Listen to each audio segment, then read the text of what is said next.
It might not be time to start booking your flights to the Americas just yet, but we do have 4 points from our opening 2 away games in the World Cup qualifiers. There's plenty to get talking about, so let's get stuck in. This is the No Scotland No Party podcast, supported by Ball Bags, official boxers of the men's national team. We know we ain't no football experts, but we all feel the same about the beautiful game. The game. No Scotland, no party podcast for the Tartan Army.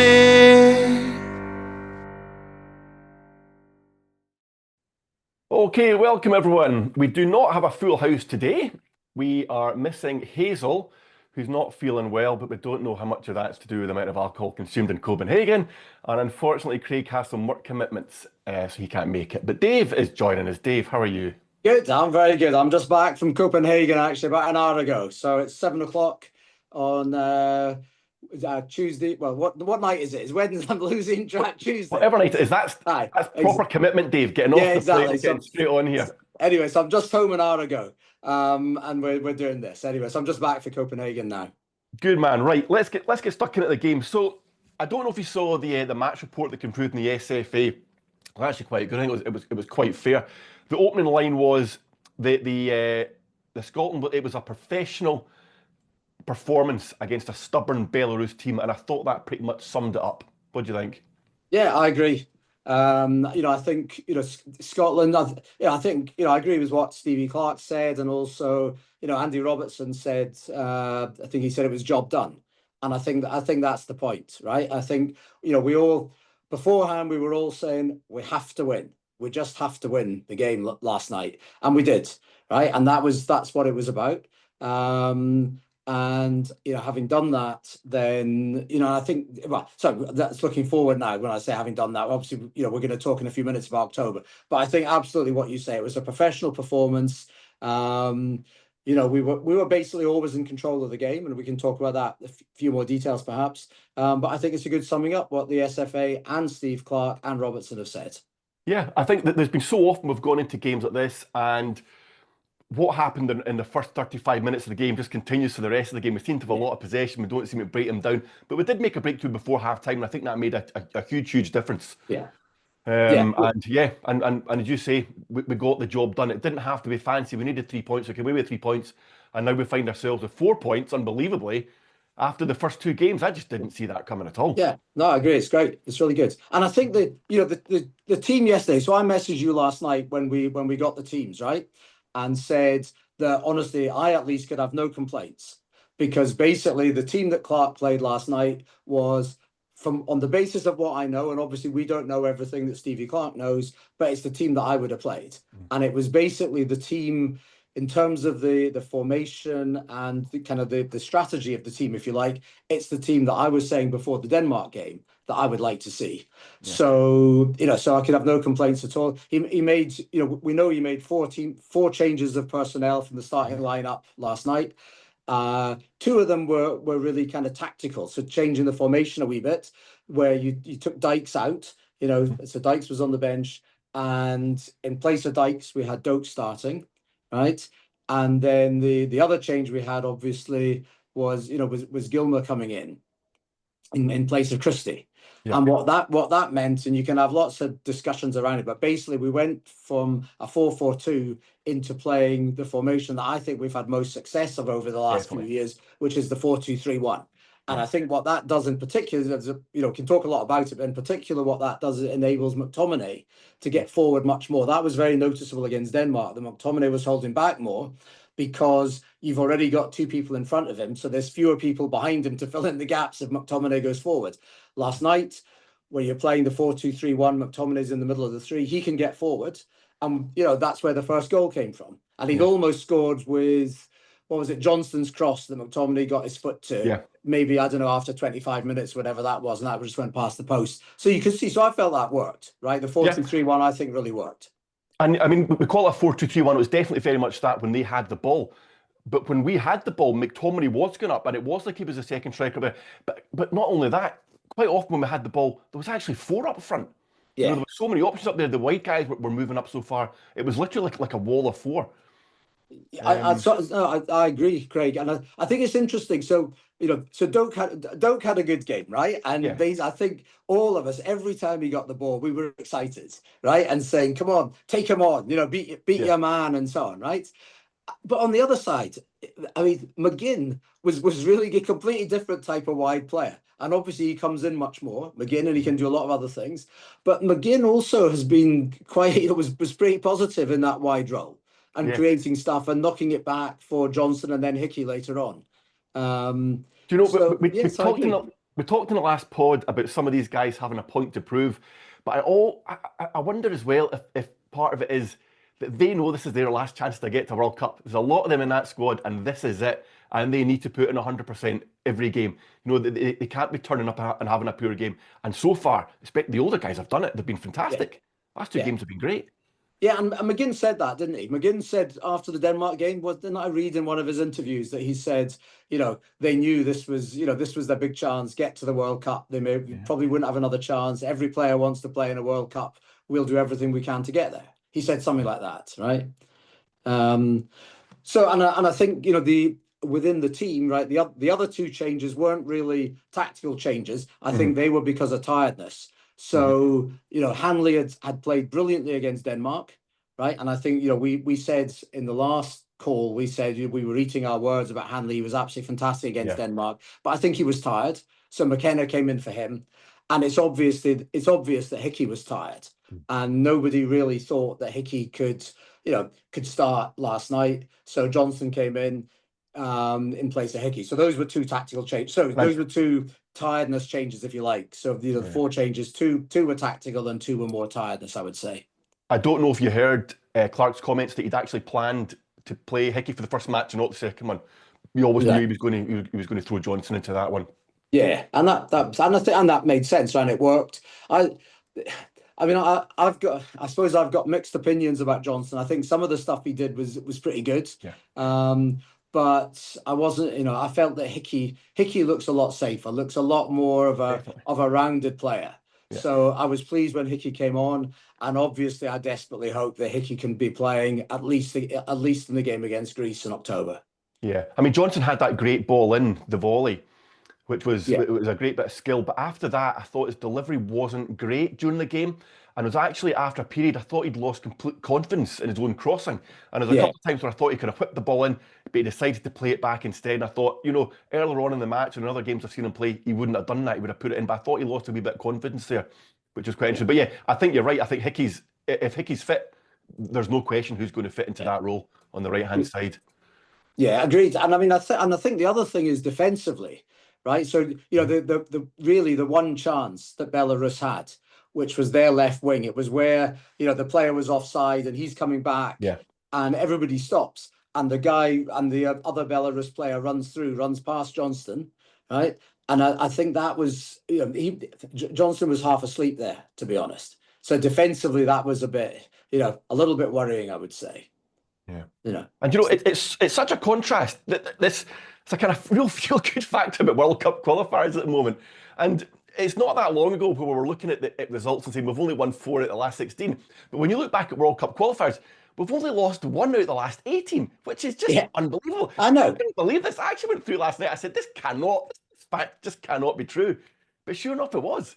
Yeah, but it still wasn't good enough to qualify us for a World Cup, was it? That's the thing, and so if you start thinking forward now, right, in terms of as you say, we've got 4 points, right, and it's obvious and everybody knows that the home game against Greece now looks pivotal because if we can win that, then, and you assume then we're going to beat Belarus at home, I think we can be, you can never assume anything, but let's just be pretty confident we can do that. Then we'd be on 10 points. And Greece go to Denmark the same night as we're at home to Belarus, right? If Denmark beat Greece, then basically Greece are out, because I assume that Denmark's going to beat Belarus. So then Denmark and Scotland are both on 10, Greece are on 3. And there's only 2 games to go.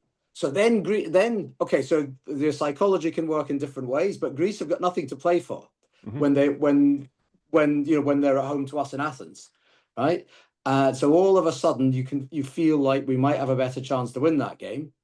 And basically it comes down to us and Denmark fighting it out for who gets first position. That was some game, wouldn't it? If it was Which Denmark.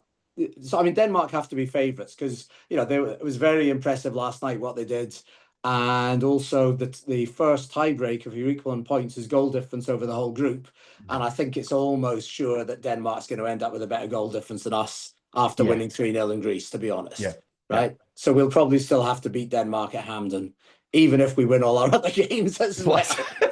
he says going into fantasy land, but But I mean, we've spoken a lot in the pod before about the atmosphere at Hampden being lacking lately. If we went into a fight with a one-off game with Denmark to get through to a World Cup, the atmosphere in that game would be unbelievable, wouldn't it? It would. Yeah. I mean, and that's that's what we have to hope for, right? I think it's we're getting carried away if we think that we might go into that last game against Denmark just needing a draw. I mean, it might happen, but I doubt Denmark are going to drop points until that stage. And so what that means is we have to win the 2 games at Hampden against Greece and Belarus, and then we need at least a draw away to Greece, and then we need to beat Denmark. We just need to beat Denmark in the last game. Oh, it is. But but we did it last time. Last time Scotland played Denmark at Hampden, right? We won 2-0. So But was that? I was thinking this. Was that a dead rubber at that point? They'd already gone through it? Did they not? Yeah, they had. Yeah, I think they had. Yeah. So, I mean, we'll obviously have a show before the Greece game. Yeah. Where do I start? I mean, they obviously started off really well. Disappointing from the other night, and I was just thinking when I was looking back at the games we had with them, we obviously had a great result in Greece, and we didn't turn up for that second match at all. They'd made a lot of changes. Our guys weren't fresh. I don't think we can look too much into that game. Now, the Greeks have obviously got a much better front three than us. I think that's fair to say. Mind you, well, maybe with Gannon-Doak in there now. But what do you think our chances are there? I mean, do you think... I don't think Greece are as good as we think they are. I genuinely don't. I agree. I mean, that seems pretty obvious from what happened last night. Yeah. And I mean, so I watched the Belarus-Scotland game last night in the Dubliners pub in Copenhagen, which every Scot who was in Copenhagen will know the pub, right? And actually, just a big thank you to Gus, who is the owner of the pub and has been running it for 24 years. And he was an absolutely brilliant guy, fantastic guy. And also, so it was basically the Copenhagen Tartan Army and me watching the game last night, the Copenhagen base, because basically all the other Scots had gone. Yeah. But anyway, what I was going to say was the other game they were showing, right, in the pub was the Denmark game, right? So it was Greece-Denmark. So they had the Scots in one corner, and we were outnumbered by the Danes, as you might imagine, right? They've got the Denmark game in the other part of the pub. But the Danes were all saying that Greece were terrible. Because I talked to several of the Danes at half-time about it, and again at full-time, and who, the Danes were watching their game, and obviously they were delighted with the score and everything. But they said Greece were really poor, especially in midfield, which supports your point of what you just said, which is that I agree with you. I don't think Greece are quite as good as we were thinking after we, got beaten so badly at Hampden in March. Yeah, I mean, they tore us to shreds, but it's as bad a performance. I think I'd said at the time it was. If you take the Northern Ireland game out of the equation, it's probably the worst game I can remember in recent times. It was that bad. Yeah. Competing with the debacle in Dublin in 2022 or whatever it was when we that wasn't great. Yes, that was terrible. Anyway, let's not get depressed. Yeah, come on, let's be positive, Dave. Let's not get depressed about it. But your main point I agree with, right? Which is Greece probably aren't as good as we were thinking, right? And obviously that's encouraging for us. I think so. I made the point before the Denmark game that Scotland were very inconsistent, and I made the same point after the Denmark game in the podcast we did on Saturday night, saying, what would we, how would we do in the second game and everything. So we've come through well, we've come through professionally, as you said at the start. Yeah. I think Greece are inconsistent as well, right? And so it's going to be a hard game to call. Let's, if we're all serious for a minute, it's a very hard game to call.